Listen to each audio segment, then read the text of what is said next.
Hey, bienvenue dans ton Yann et Frank. Aujourd'hui, 3 sujets. La surpolitisation de tout, la politique est dans tout.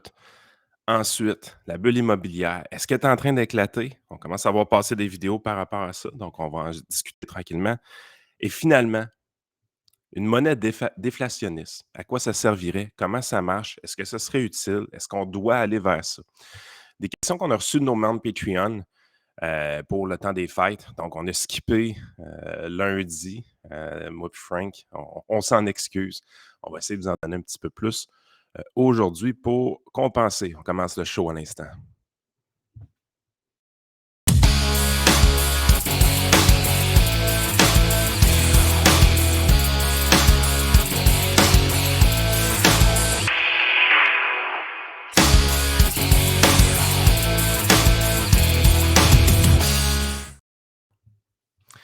La surpolitisation de tout, c'est un sujet qu'on a souvent de notre côté, surtout avec Vincent Gelozo. Donc, Antoine Bernier sur Patreon nous demandait quelle en est la cause selon vous.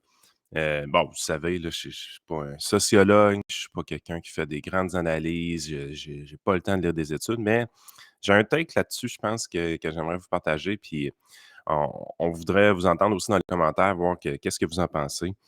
Mais qu'est-ce qui fait en sorte que tout devient surpolitisé présentement? En grande partie, je pense que les réseaux sociaux ont à voir là-dedans grandement parce que revenez à l'époque où est-ce que Twitter n'existe pas, Facebook n'existe pas, ainsi de suite. Vraiment, là, on est dans un monde où est-ce que pour se garder informé, on doit acheter des revues comme l'Actualité ou pour les grands dossiers, évidemment, ou encore avoir son journal, des choses comme ça. Donc, une époque où est-ce que le journalisme était encore accessible. Puis quand je dis journaliste, le vrai journaliste, là, pas le militantisme qu'on voit aujourd'hui, là, du vrai journaliste. Donc, un dossier, on le fouille. Il y avait des biais, mais on avait les journalistes à cette époque-là étaient récompensés pour l'augmentation de leur crédibilité. Donc, ils devaient s'assurer de rapporter des nouvelles qui étaient vraies, qui étaient fouillées et qui étaient. Il y avait un certain contrepoids à l'intérieur de ces nouvelles-là. Oui, il y avait une sélection qui se faisait, oui, il y avait un biais, on essayait de manipuler l'opinion publique aussi à l'époque, mais la récompense n'était pas nécessairement l'instantanéité, mais plutôt la qualité. Ce qui change avec le temps, c'est pas nécessairement, je dis les réseaux sociaux, mais même à ça, je pense qu'on peut venir mettre LCN puis RDI, par exemple, au Québec, dans le pot pour mélanger la mixture, pour se dire qu'eux aussi ont eu un impact. Donc, les réseaux de nouvelles en continu, Fox News, évidemment, CNN, ainsi de suite, où est-ce que c'est des nouvelles toute la journée. Donc, à tout moment, le journaliste pouvait sortir un clip, pouvait sortir une vidéo, une interview qui permettait de passer en ondes assez rapidement grâce à ces réseaux de nouvelles continues-là, plutôt que de simplement attendre le bulletin de 18 h ou le bulletin de 10 h le soir, là. Ben, où est-ce que qu'est-ce qui est venu changer à ce moment-là? C'est que la récompense n'était plus la qualité. La récompense n'était plus liée à l'objectivité ou à la qualité d'information qui était octroyée. La récompense était maintenant octroyée en fonction de la rapidité avec laquelle vous étiez capable de sortir la nouvelle. Et ça, c'est un phénomène qui s'est exacerbé énormément dans le temps. Oui, à cause des réseaux de nouvelles en continu et par la suite à cause des réseaux sociaux. Surtout avec la démocratisation du journalisme, entre guillemets, si on veut, là, on se ramasse dans une position où est-ce que tout le monde essaie d'être le nouveau journaliste. Et parce qu'il y a des récompenses pour ça. Euh, En 2022, c'est quoi la récompense d'être le premier sur la nouvelle? Ben, c'est des abonnés Twitter, c'est une visibilité.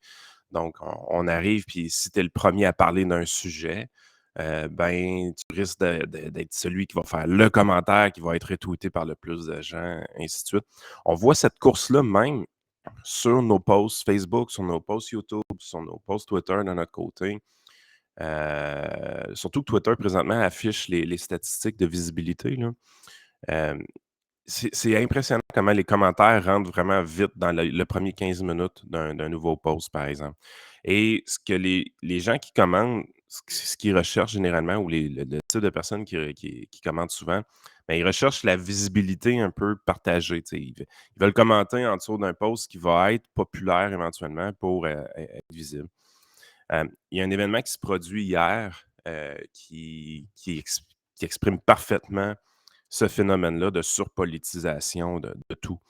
Heu, Ceux qui n'ont pas vu, ce qui s'est passé au niveau, du Monday Night Football, Damar Hamlin, qui est un joueur de football, un safety, qui donne un contact à un joueur de l'autre équipe, donc c'est un joueur des Bills qui donne un contact au joueur des Bengals.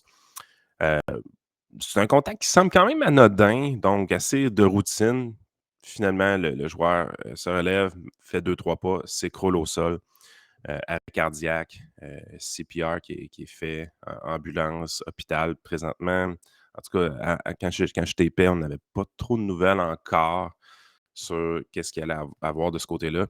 Cette nouvelle-là trend sur Twitter depuis hier soir, parce que le match a été annulé, par la NFL, ainsi de suite. Là, il y a toutes sortes de mini controverses, qui se passent et ça, si vous regardez présentement là, à 9h35, le lendemain, ben, Damar Hamlin, c'est la chose qui trend le plus sur Twitter. Donc si tu veux, être découvert, par des inconnus sur Twitter puis augmenter ton nombre d'abonnés, il faut que tu parles de ça. Vous comprenez un peu où est-ce que je m'en vais avec tout ça? Hem, Parce que il y a une récompense.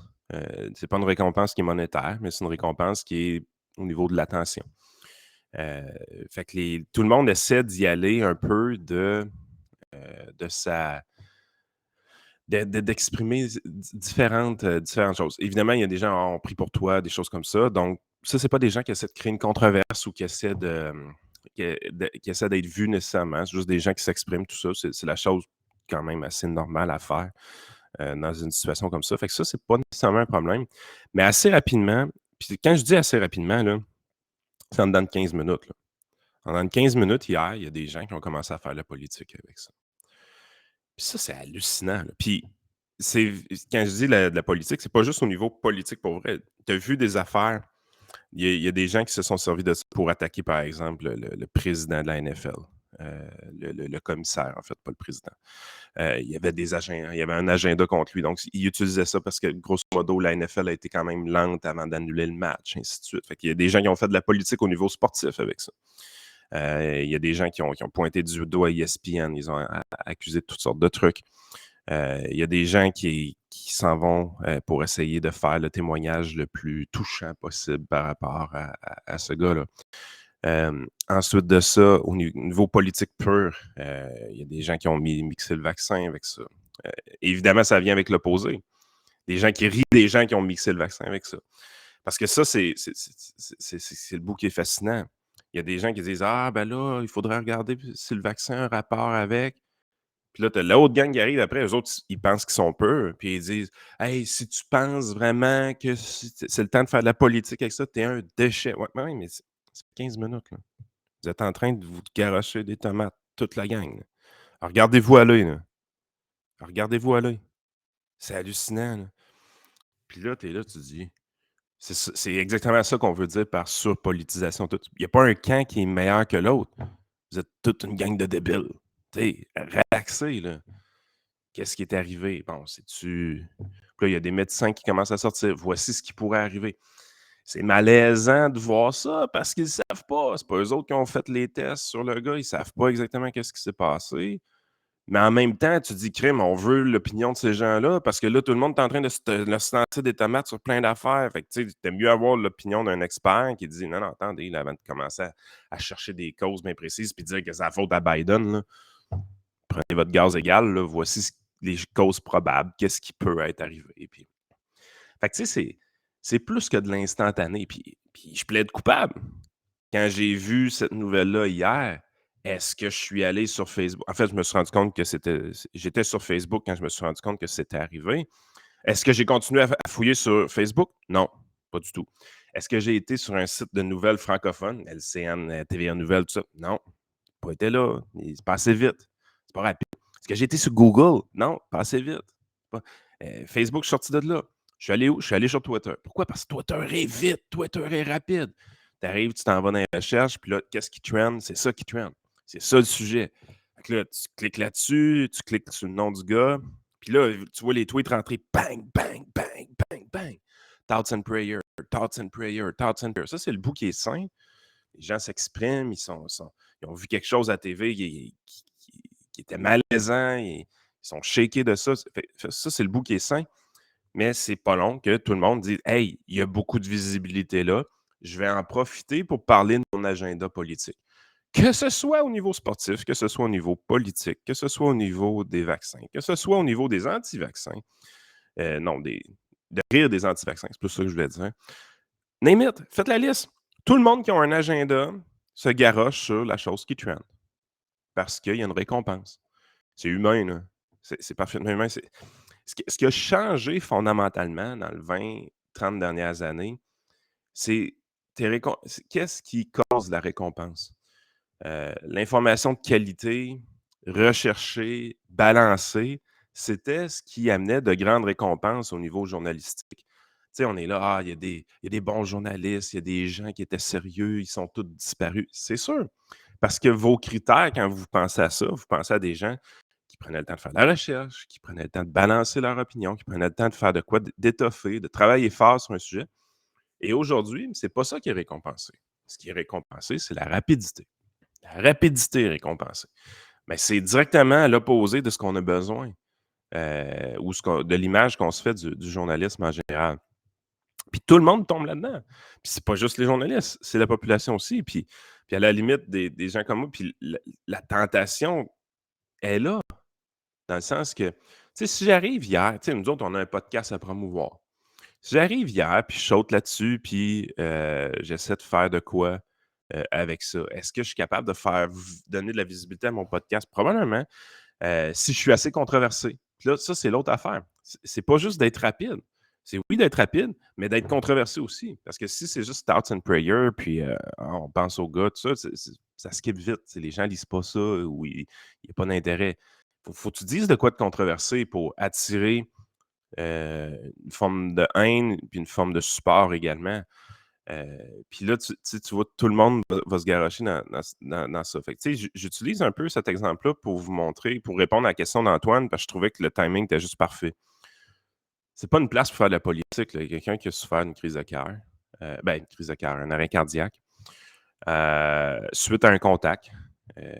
Il va y avoir des débats éventuellement. Bon, est-ce que le football est un sport trop violent? Parce que ça aussi, ça va arriver. En fait, c'est probablement déjà arrivé. Je n'ai pas fouillé, puis il y a déjà des gens qui sont en train de parler de ça, probablement. Euh, Parce qu'on est dans une société aussi qui s'aseptise au fil du temps, qui a de la difficulté à vivre avec le risque inhérent à toute forme d'activité. Ça, c'est une des réalités dans lesquelles on vit. Le football, c'est un sport de contact, puis c'est un sport de contact quand même violent. Donc, que ça l'arrive, des choses comme ça, c'est pas si surprenant quand même, là. Je veux dire, ça reste un sport qui est vraiment, vraiment spécial de ce côté-là. Fait que là, c'est les acteurs. Mais tu sais, combien de temps ça va durer cette nouvelle-là? Bon, peut-être une journée, 2 journées, 3 journées, on verra, on s'en fout. Mais ça, c'est la nouvelle. Fait que tout le monde, si tu veux avoir de la visibilité sur Twitter, c'est de ça qu'il faut que tu parles. Il faut que tu parles de ça. C'est ça qui va faire en sorte que tu vas avoir la visibilité que tu veux. Fait que, tu sais, c'est ça qui crée ça, à mon avis, cette surpolitisation-là. C'est que tu as des camps militants, d'un bord et de l'autre, sur toutes sortes de sujets. Et on a une vision euh, très dualistique, là. J'ai oublié le bon mot, là, mais c'est vraiment, c'est noir ou blanc, c'est binaire. C'est très, très, très binaire, là. C'est vraiment, là, il y a deux camps qui s'affrontent tout le temps, puis il n'y a pas de nuances. Les nuances, c'est plate. Poche des nuances. À quoi ça sert, des nuances? Voyons, on veut un bon show. Puis on veut se tirer des tomates, on veut envoyer chier son adversaire. Tu sais, c'est qu'on va utiliser un sujet, peu importe le sujet, ça va être quoi, puis on va profiter du sujet pour garrocher de la marde au camp adverse. Le camp adverse qui reçoit cette marde-là va prendre la marde puis va la retourner 2 fois plus fort en rajoutant un paquet au travers. Fait que tu vraiment dans une situation où tu dis, OK, on est tous en train de virer sur le top. Ce qui manque, c'est pas de recul. C'est genre, OK, attends un peu. Qu'est-ce qui est quand une histoire arrive comme celle-là, tu fais OK, c'est sûr que de voir qu'est-ce qui s'est passé, de de comprendre qu'est-ce qui s'est passé ou d'essayer de comprendre ce qui s'est passé, je pense que c'est humain. De sauter aux conclusions très rapidement, c'est là qu'à un moment donné, tu dis: «Hey» puis faut peut-être arrêter de tomber dans le panneau. Je sais pas qu'est-ce qu'il faut faire parce que la réalité, c'est que ça va en s'exacerbant ce problème-là. Est-ce qu'il y a un point pivot où est-ce qu'on va revenir en arrière et on va dire: «OK, là, on a franchi la borne, retour du balancier, là, faut se calmer les nerfs un peu sur les réseaux sociaux». Je ne sais pas. Je sais pas si on va être vraiment capable d'arriver dans une position où est-ce qu'on va réussir à ce phénomène à contrer ce phénomène-là. Mais c'est problématique. C'est réellement, réellement problématique. Je pense pas avoir la solution, mais je pense que l'explication de la surpolitisation de tout, ce qu'on parle souvent, sur notre podcast, c'est ça. Si vous avez une meilleure idée de qu'est-ce qui cause cette surpolitisation-là, n'hésitez pas à le mettre dans les commentaires, mais c'est le feeling que je vais avoir. On commence à voir, je change de sujet un peu, on commence à voir passer beaucoup, de vidéos, je pense par exemple un gars en finance qui essaie de rouler sa bosse un peu, Joe Finance par exemple, a fait un un vidéo avec des graphiques sur la bulle immobilière qui serait en train d'éclater. Bon, OK. Les chiffres qui sont à l'intérieur, ça ne montre pas un éclatement de bulle. Ça, je comprends qu'est-ce qu'il fait. Il veut que son vidéo soit vue, fait qu'il exagère dans le titre pour que la vidéo soit vue. C'est tout le temps ça. J'ai pas écouté la vidéo, by the way, j'ai juste vu le graphique. Euh,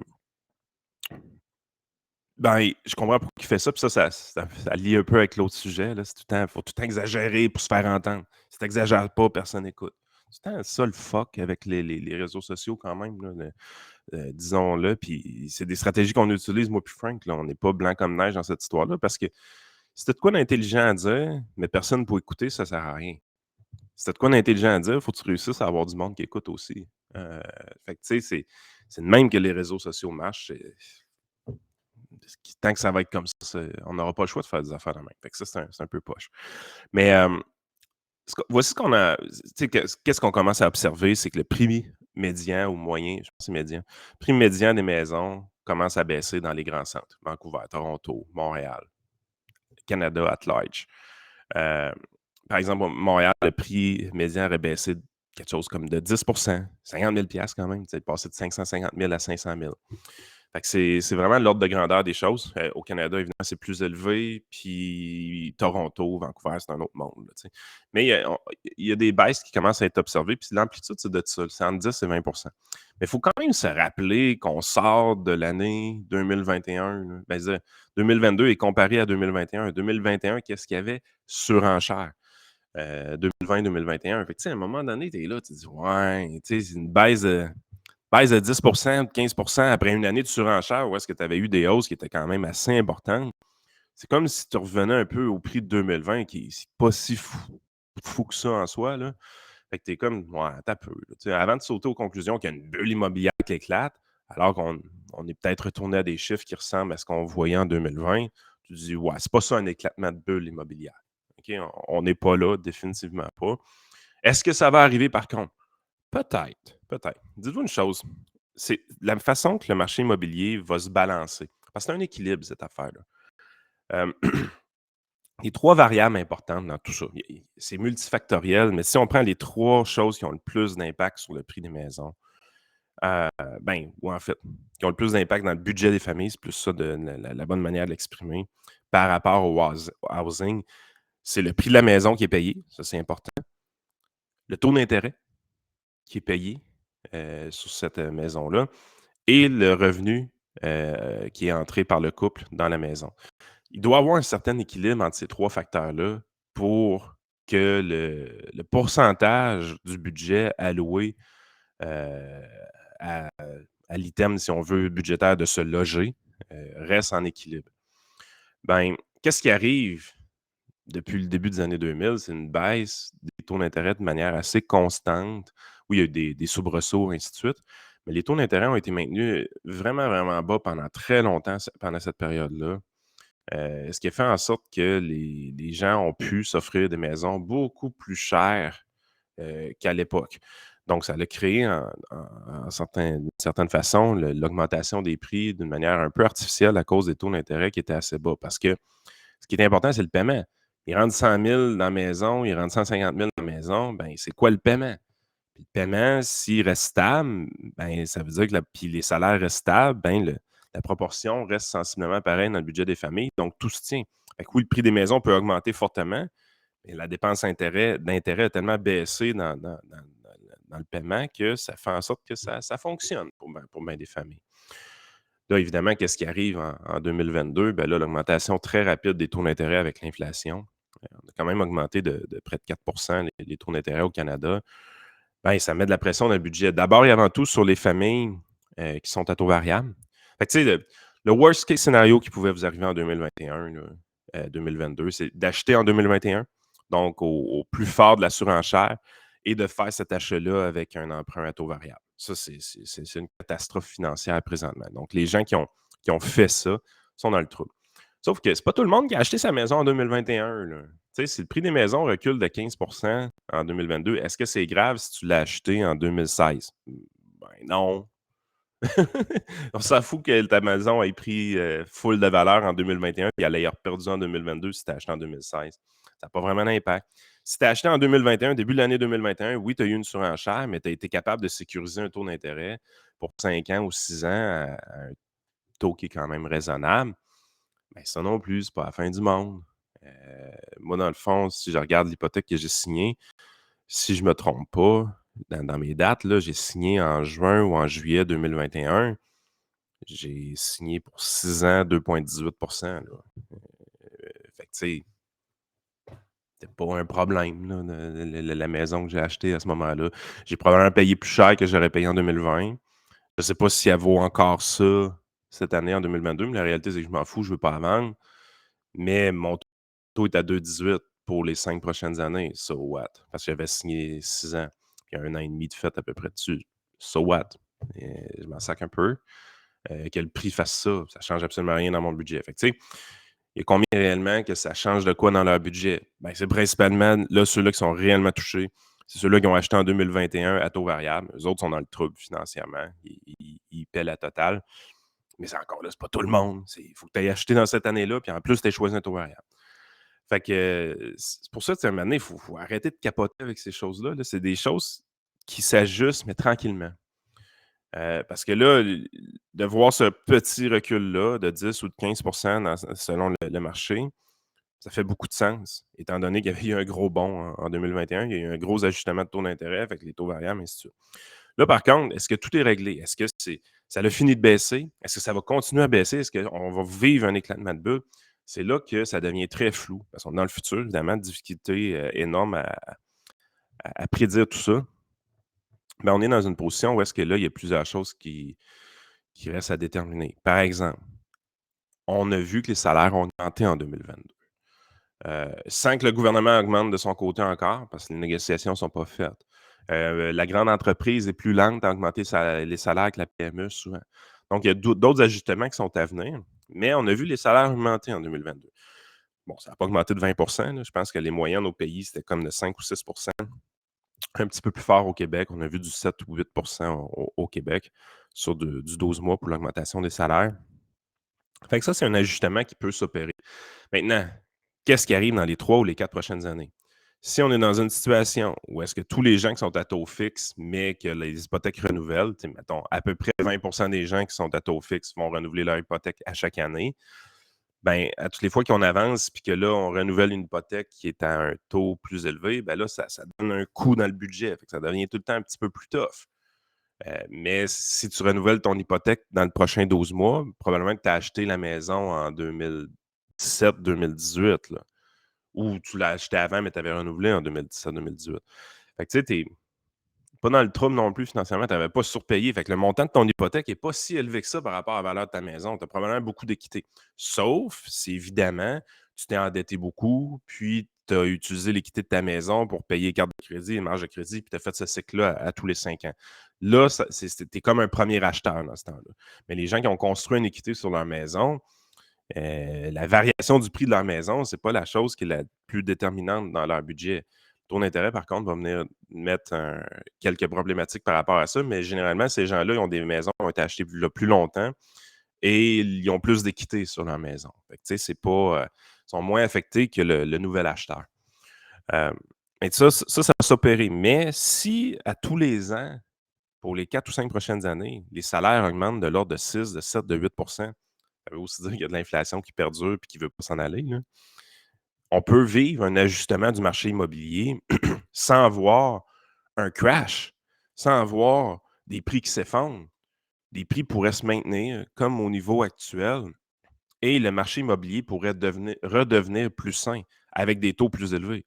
Des taux plus élevés, des salaires plus élevés, peut-être que le prix des maisons va commencer à faire du sens. Tu sais, s'ils rentrent 100 000 dans la maison dans une année, puis tu as une hypothèque de 500 000, tout le monde comprend que c'est problématique. Tout le monde comprend ce game-là. Mais si le salaire passe de 100 000 à 200 000, oups, soudainement, les ratios font en sorte que ah, ben, c'est gérable. Même si tu as des taux à 4,5, 5,5, 6,5 ça devient gérable. Fait que c'est vraiment ça qui reste à déterminer. C'est le même principe au niveau de la bourse, c'est le même principe au niveau de l'économie. On ne s'est pas débarrassé de l'inflation encore. Les gens pensent qu'on va s'en débarrasser très vite, mais il y a beaucoup de wishful thinking là-dedans. Pour l'instant, on ne s'en est pas débarrassé. Pour l'instant, les taux d'intérêt ont augmenté très vite. On soupçonne qu'ils n'augmenteront pas aussi vite l'année prochaine, peut-être même qu'ils vont arrêter d'augmenter. Mais de là à dire qu'on va se débarrasser de l'inflation, c'est pas chose faite. Ça reste à vérifier, ça reste à prouver. Parce que si cette inflation-là perdure, ben, les augmentations de salaire vont perdurer aussi. Tu sais, le salaire, il faut qu'il suive l'inflation. Oui, il y a un lag. Oui, l'inflation est arrivée beaucoup plus vite que les augmentations de salaire pour tout le monde. Ça, c'est normal. Il y a un lag par rapport à ça. Hem, mais qu'est-ce qui nous dit que l'inflation ne durera pas 5, 6, 7 ans? C'est déjà arrivé, là. Puis d'une manière traditionnelle, l'inflation a tendance à durer quand même assez longtemps. Pas à des niveaux de 7 ou 8 nécessairement, mais une inflation à 4 c'est problématique. Rappelez-vous que la Banque du Canada veut demeurer dans une fourchette entre 1 et 3 idéalement 2. Fait qu'une inflation à 4 c'est problématique. Oui, c'est moins que ce qu'on a vécu en 2022, mais ça demeure problématique. Il faut peut-être continuer d'hausser les taux d'intérêt avec de l'inflation à 4 Tant aussi longtemps que vous ne verrez pas des chiffres d'inflation autour de 2 on ne pourra pas respirer au niveau des taux d'intérêt. Gardez ça en tête. C'est pour ça qu'il y a beaucoup de wishful thinking présentement dans les prévisions économiques. Puis les banques, il y a un certain biais de leur côté aussi. Ils veulent, tu sais, c'est des grands prêteurs de leur côté. Donc, quand ils font la prévision économique, ils disent ah, OK, il y a une récession qui s'en vient, les taux vont baisser. Dès 2024, les taux vont baisser, cassez-vous pas la tête. Continuez d'acheter des maisons, continuez de renouveler vos hypothèques à taux variable, continuez d'emprunter beaucoup d'argent. Tu sais, il y a un biais là, aussi de ce côté-là. Il faut être assez wise pour s'en rendre compte, là. Puis ça, c'est quelque chose qui est souvent non dit dans le secteur financier. Tout le monde a ses biais. Par contre, ce qui est intelligent de faire, c'est d'avoir de la nuance, de comprendre la relation entre les salaires, entre les taux d'intérêt et le prix des maisons, puis d'arrêter de sauter aux conclusions trop vite, comme dans tout à peu près. Euh, Ce que vous avez à faire au niveau individuel, par contre, c'est vraiment de focuser sur votre renouvellement hypothécaire. Si vous êtes à taux variable présentement, attaquez votre hypothèque. Baissez le montant d'hypothèque le plus possible. Quitte à faire moins d'investissement. Hein? Je suis payé en fonction des actifs que j'ai sous gestion. Oui, OK, si je dis des affaires de même, est-ce que je suis en train de me nuire? Oui, OK. La réalité, c'est ça. Donc, si vous êtes présentement en train d'épargner beaucoup d'argent dans le REER, les régimes d'épargne études, les CELI, et ainsi de suite, mais que vous avez un montant d'hypothèque assez élevé puis qui est à taux variable, c'est peut-être le temps de prendre un break sur les investissements puis d'aller attaquer l'hypothèque le plus vite possible. Pas nécessairement de vendre les REER, vendre le CELI qui a peut-être été déprécié de 7 ou 10 en 2022. C'est peut-être pas nécessairement le temps de vendre les investissements pour liquider de la dette. On n'est pas rendu là. Les taux sont quand même gérables présentement. Sauf que, est-ce qu'on investit dans des produits d'investissement présentement où on peut attaquer la dette? Ben, si vous attaquez la dette puis vous êtes à 5,5 ou à 5 par exemple, en taux variable, ben, cet argent-là, c'est du garanti. C'est un rendement garanti que vous allez faire. Quand même assez intéressant à faire. Si vous avez des taux fermés, mais qu'ils viennent à échéance à relativement court terme, 1 an, 2 ans, 3 ans, ben là, il faut planifier ce renouvellement hypothécaire-là. Présentement, probablement que vous êtes capable de faire des meilleurs investissements garantis que le taux d'intérêt que vous payez sur l'hypothèque. Donc, il n'y a pas intérêt nécessairement à aller payer l'hypothèque plus rapidement, mais vous pourriez placer l'argent dans un CELI, par exemple, puis aller chercher dans des comptes à haut rendement des taux en haut de 4 là. Puis même tout près de 5 avec des CPG 1 an, par exemple. Fait qu'on est vraiment dans une position où est-ce que ça, c'est une bonne stratégie de planifier le prochain renouvellement hypothécaire quand on est à taux fermé. Quand on est à taux fermé avec des échéances un peu plus longues, 4, 5 ans, 6 ans, là, on peut penser à continuer nos investissements d'une manière classique. Peut-être bifurquer un peu plus vers le CELI que le REER pour avoir une flexibilité lors du renouvellement hypothécaire si on se ramasse avec des taux d'intérêt de 7 ou de 8. C'est quelque chose qu'il ne faut pas exclure de notre côté, mais c'est un peu la stratégie à adopter de ce côté-là. Là. Fait que le renouvellement hypothécaire, l'hypothèque présentement, c'est l'élément le plus déterminant sur votre avenir financier dans les prochaines années, la gestion de tout ça. Donc, il faut sortir un peu du cadre de OK, je mets un peu d'argent dans mes REER, je mets un peu d'argent dans les régimes d'épargne études, je mets un peu d'argent dans mes CELI. Puis là, tu pas de l'argent un peu partout. Puis là, je paye un peu sur ma carte de crédit, je paye un peu sur ma marge de crédit. Puis là, l'hypothèque, je fais-tu un double paiement, tout ça. Tu sais, à un moment donné, ça vient mêlant tout ça. Mais définitivement, si vous avez des dettes sur des cartes de crédit, si vous avez des dettes sur des marges de crédit qui ont probablement un taux d'intérêt qui a augmenté assez vite dans les derniers temps, doivent être payés en priorité, coûte que coûte, peu importe. Fait que, tu sais, c'est pas le temps de prendre des REER si tu as une carte de crédit à 19 puis il y a 10 000 dessus. Tu sais. On comprend un peu le principe. Fait que ça, c'est vraiment les dettes à fort taux d'intérêt doivent être attaquées immédiatement. Si la seule dette qui reste, c'est l'hypothèque, ben là, OK, c'est quoi la structure de l'hypothèque? Ça renouvelle quand? C'est-tu du taux variable? C'est-tu du taux fermé? C'est quoi mon taux? Puis là, ben, on peut mettre en place des stratégies financières par rapport à ça. Fait que là, c'est là que c'est important de s'asseoir, de comprendre qu'est-ce qu'on fait, de parler à quelqu'un, puis de réfléchir à tout ça. Mais est-ce que le marché va crasher? Immobilier? Peut-être. Peut-être. Who knows? Who knows? On est dans une phase d'ajustement. Il y a un déséquilibre présentement dans le budget. Puis ça se voit, là, les ventes dans le secteur immobilier ont baissé dramatiquement. Parce qu'il y a un inconfort avec le salaire qui rentre, le taux d'intérêt qui est demandé, le prix qui est demandé par les vendeurs. Il y a une adéquation, il y a quelque chose qui ne fonctionne pas dans le budget des familles. Fait qu'à ce moment-là, est-ce qu'ils ont le goût d'acheter? Ben non. Fait que le nombre de ventes diminue parce que les acheteurs et les vendeurs ont de la misère à s'entendre sur le prix présentement. Les augmentations de salaire vont peut-être rentrer. Peut-être que ça va libérer du budget pour des gens pour aller acheter la maison qu'ils veulent. Les vendeurs n'auront pas besoin de baisser leur prix trop. Ça, c'est toutes des choses qui peuvent arriver. C'est toutes des choses qui peuvent arriver. Fait que soyez patient, arrêtez de sauter aux conclusions trop vite, puis prenez le temps d'analyser les choses comme il faut.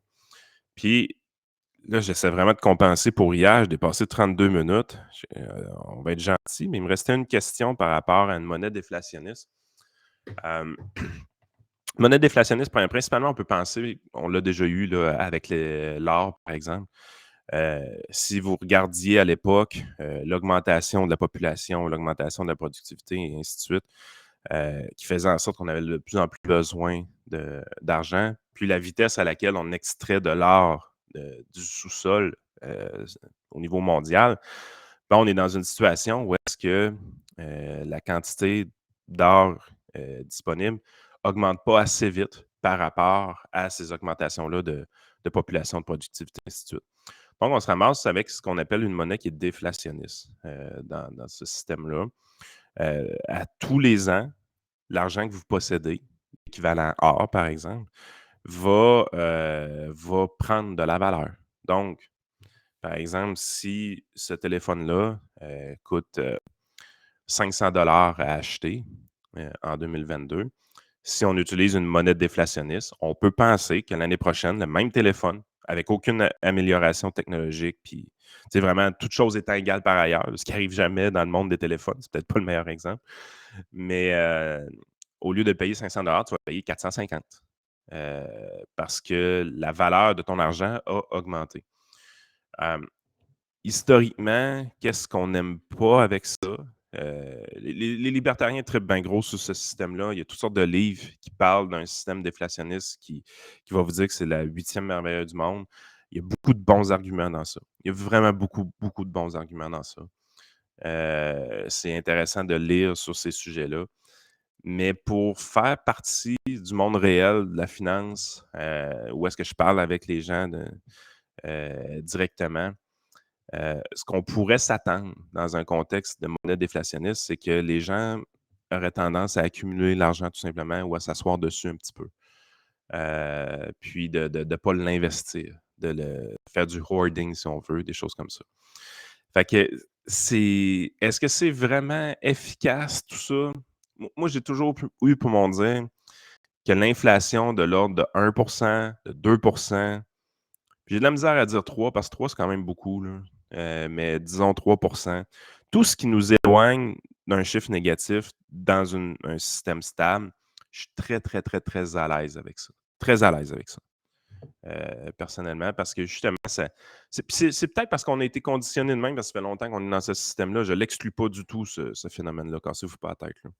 Mais j'ai jamais eu de problème avec un système financier qui créait une inflation de 1, 2, 3 parce que justement, on est vraiment dans un premièrement, on n'est pas en mode déflationniste, donc on n'est pas, en train d'avantager le hoarding de cash. On incite les gens à remettre l'argent dans le système par l'investissement et ainsi de suite.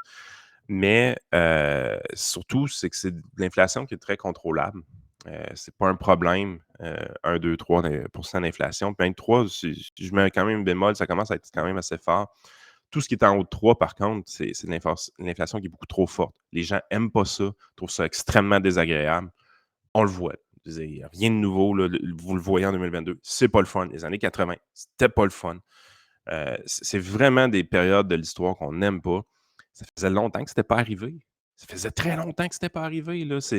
Il a fallu attendre 2021-2022 pour vivre ça, mais ça remontait au début des années 80, la dernière fois qu'on a vu de l'inflation aussi forte, vraiment, qui touchait, les familles en Amérique du Nord de cette façon-là. Fait que, on se rappelle maintenant comment c'était désagréable, comment on veut pas ça. Les politiciens, normalement, voudront pas ça. Ils sont trop tata pour s'en rendre compte, là, mais là, ils vont finir par s'en rendre compte dans les prochains mois, là. Mais, il y a personne qui veut ça. Fait que tous les efforts qui sont faits présentement pour ramener ça en bas de 3 sont nécessaires. Ça fait mal parce que oui, les taux d'intérêt augmentent et ainsi de suite, mais on était rendu trop confortable. On était dans une situation où est-ce que de 2010 à 2022, on était capable de baisser les taux d'intérêt, d'imprimer de l'argent sans créer d'inflation en Amérique du Nord. Et malheureusement, on a pris un certain confort dans cette situation-là et on a créé un problème. Mais c'est ça qui est fascinant avec l'économie, c'est que tout doit s'équilibrer à un moment donné. Si tu exagères d'un côté, tu vas avoir les conséquences, puis tu vas devoir faire des actions inverses pour corriger ce que tu as fait de tout croche. Les banques centrales apprennent au fil du temps, deviennent de plus en plus efficientes dans cette gestion-là sans être parfaitement efficaces. Donc, ils font des erreurs. Nettement, ils font des erreurs. Ils en paient le prix et éventuellement, c'est nous qui en paie le prix également. Mais ça reste un processus qui est sain. Le système monétaire parfait, dans ma tête, il n'existe pas. Ils ont tous leurs défauts. Ils ont tous leurs défauts. Il y a des choses que tu veux pas. De l'hyperinflation, tu veux pas ça. L'hyperinflation, là, c'est Venezuela, Zimbabwe à l'époque. Tu sais, c'est du 100 par année. La monnaie perd 2 fois, perd la moitié de sa valeur en dedans de quelques mois. Tu sais, ça, tu veux pas ça. Tu veux absolument pas ça. La forte inflation, si tu en as, tu essaies de la contrôler puis tu essaies de la ramener le plus possible, dans une zone de faible inflation parce que, c'est désagréable. Tu sais, c'est pas une catastrophe, mais c'est désagréable. Fait que, on a appris de ce côté-là, surtout avec un monsieur Volcker dans les années, v'là 30, 40, 50 ans et c'est la chose à faire. Ça fait mal, mais c'est la chose à faire puis pour l'instant, je suis obligé de dire que les banques centrales font la bonne chose. Hem Il faut revenir le plus vite possible entre 1 et 3 parce qu'il y a un certain confort, il y a une certaine prévisibilité de l'économie dans cette zone-là qui est intéressante. Est-ce qu'on pourrait préférer un système monétaire déflationniste à ça? Je pense qu'il peut y avoir des débats. Je pense que c'est pas, je suis pas fermé à l'idée, mais ça n'arrivera pas. Ça n'arrivera pas parce que les gens ont un certain confort à voir l'augmentation du prix de la maison, de voir l'augmentation de leur prix de leurs actifs, de voir l'augmentation de leur salaire à chaque année. Heu, donc de continuer à devoir investir l'argent plutôt que de la mettre en dessous du matelas. Tu sais, je pense qu'il y a un certain confort dans ce système-là, puis que ce confort-là va perdurer dans le temps. Mais, de là à dire qu'il faut aller vers un système déflationniste, peut-être. Comme je vous dis, là, il y a toutes sortes de livres par rapport à ça, puis j'en ai lu, puis les arguments se tiennent, là. C'est loin d'être fou, là. C'est vraiment loin d'être fou. Nécessaire? Je suis pas prêt à aller là. Définitivement, par contre, plus que 3 d'inflation, là, il faut pas aller là. Il faut vraiment pas aller là. Il faut mettre tous les efforts pour sortir de ça le plus vite possible. Parce que les conséquences sont pas agréables. Sont réellement pas agréables. Ça fait faire des affaires un peu folles à tout le monde. Puis Tu sais, c'est ça. Fait que je pense que ça fait le tour là, pas mal pour aujourd'hui. On vous a donné, du contenu pour, essayer de vous divertir tandis que c'est un peu slow news day, partout. Mettez vos commentaires sur qu'est-ce que vous avez apprécié, c'est quoi vos opinions, par rapport à ces 3 sujets-là. N'hésitez pas. Merci. Salut.